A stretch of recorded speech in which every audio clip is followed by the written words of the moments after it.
l'habitude de dire suñuy analyser wala ñuy xool équipe bi ne que lan moo leen manqué woon peut-être c'est ce mental fort ak Ndeye Dom peut-être on a analysé plusieurs fois mentalité équipe bi on a analysé plusieurs fois lan moo leen di bloqué mais am envie gagner boobu peut-être moom moo nekkul woon ci ñoom mais on a l'impression que cette fois-ci c'était carrément le contraire. waaw xam nga fighting spirit boobu quand même moo habité joueurs yi ba finalement ça nous a mené à la victoire finale pour me répéter. Mais je crois que ne ñun ci victoire bi il faut surtout féliciter le peuple sénégalais. Parce que le peuple a été très endurant. soo xoolee ñun on a traversé beaucoup de périodes yoo xam ne extrêmement difficiles dans le football sénégalais. Quand je me rappelle le Caire 86 c'était très difficile et pourtant Caire on avait une excellente équipe.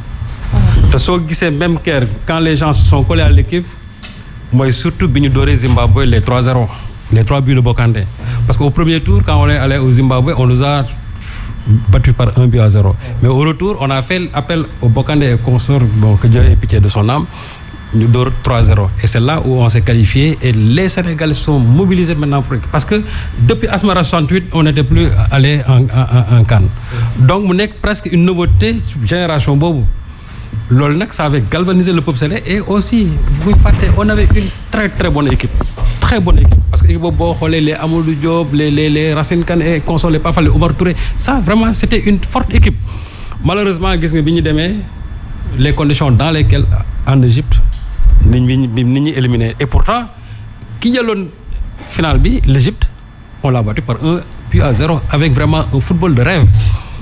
Mais xam nga par la suite il y a eu beaucoup de problèmes au sein de la tanière bon gis nga ci lu mujj il y a eu une longue traversée et cetera crise bu metti ba jusqu'à la génération presque de 2000 bi mu ñëwee aussi ça nous a fait rêver mais finalement aussi ça a abouti à une crise à partir de 2010 mais de tout temps le peuple aussi s'est collé à l'équipe parce que noonu c'est autant de rendez-vous qu'on a raté ba gis nga ñun tey fi ñu yegsi Cissé je crois il faut aussi le féliciter pour son endurance et sa persévérance parce que aussi il faut se dire il a été quand même sujet à beaucoup de critiques. Oui, quand même. Critiques même des gens qui étaient de la génération de 2002.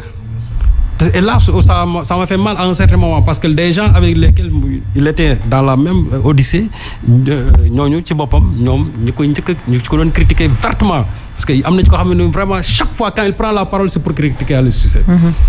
Mais il faut reconnaître le mérite de l'homme man mën naa ne nit mën nañ la critiquer mais aussi à un certain moment il faut savoir aussi donner des points positifs mais il y a eu de ces gens de la génération de 2002 chaque fois qu'ils étaient dans les télévisions c'était pour taper durement sur Aliou Cissé et loolu aussi je crois que ça a fait très mal heureusement mais loolu également comment... non je vois non mais aussi xam nga ne oui tu ne peux pas voir du noir partout c'est-à-dire surtout ce que Cissé fait mënul nekk c'est-à-dire que chaque fois c'est-à-dire tu ne vois que du noir man les critiques là man maa fi dàq critiquer je critique chaque jour et les gens me disent que man même je ne vois que man dàq critiquer c'est dangereux de l'admettre hein parce que Omar Faye mu ngi toog le président de la République oui. Non je ne lui dis absolument rien vous allez le féliciter quand même non je le félicite en quoi mais en tant que chef d'État quand même c'est son magistère que l'équipe mais attention non ça c'est une continuité gis nga c'est-à-dire football bi d'accord mais football bi dañ koy tabax xam nga waaw mais remercier rek d'accord may ma rek dinaa ñëw ci loolu non football bi non xam nga quand je remercie si je dois remercier je vais remercier tous les présidents je vais commencer par le président Abdou Diouf je passe par le président Wade et je finis par le président oui parce que attention le football s'est relancé sous le magistère de Wade waaw le football s'est relancé sous le magistère de Wade avec 5 milliards waaw d'accord mais avec un avion à leur disposition aussi. Vraiment. Waaw. Mais il faut kon jeex na. Macky Sall se voit donc dans le peuple sénégalais. C'est important parce que ëllëg moo tax ñu xam ne remercier nañ ko. D'accord.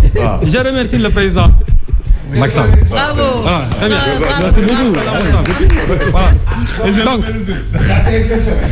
Donc pour dire tout simplement que gis nga xam nga tout à l'heure tu parlais le mental de Sadio Mané. Sadio Mané c'est quelqu'un boo xam ne nii dafa def ay échec ak ay victoire ci lu bëri. Sadio Mané boo xoolee Liverpool def na fi échec pour remporter le championnat. L'année suivante mu jël ko. Ligue des champions aussi ça a été la même chose. Finaliste Ballon d'Or aussi ça a été la même chose. Il échoue ensuite il prend ça. Lui aussi c'est la même chose. Il échoue en finale. Après il remporte la finale. Donc c'est quelqu'un qui est aguerri à la matière. Man Sadio Mané bi mu raté balle bi à la 6e minute. dama am pressentiment que ne dañuy gagner xamul tax parce que wax naa ko fi la fois passée man quand je parle du football. parce que man le football de 82 man c'est le football de rêve. man le 82 et j'ai dit ici que le football de 82 le Sénégal je le compare à l'Italie qui a fait une montée en flèche. c'est-à-dire waxoon nga ko fii d'ailleurs waxoon naa ko te gis nga.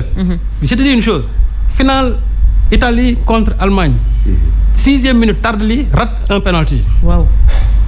Et Italie a battu 3-1 l'Allemagne à la fin. Fii 5e minute, fii 6e minute. Moi, je ferais des parallélismes. Ça peut être un peu fétichiste là, mais je ferais mes parallélismes.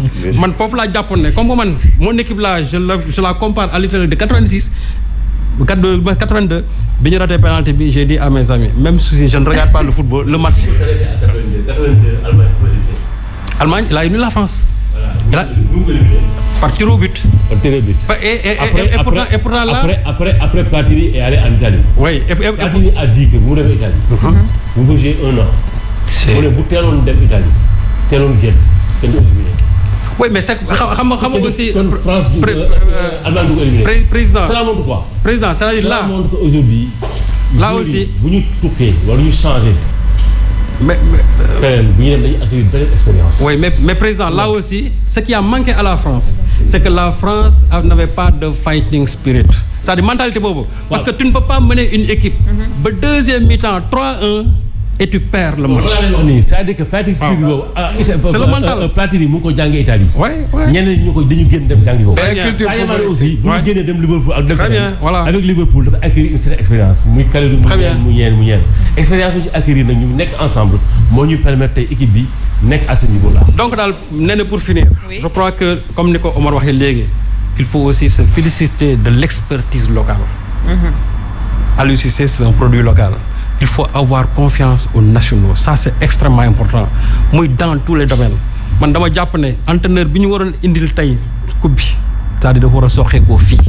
Mais il y a beaucoup de choses qu'on a dites aussi sur Aliou Cissé. Il nous faut un entraîneur, je ne sais pas quoi. C'est des chasseurs de primes. Dañuy ñëw fii pour lekk suñu xaalis après dem seen yoon. Mais quelqu'un boo xamante ni il est là. li muy mën a sentir par rapport à un étranger ba nga xam ne xaalis rek la fi wut si mënul nekk benn.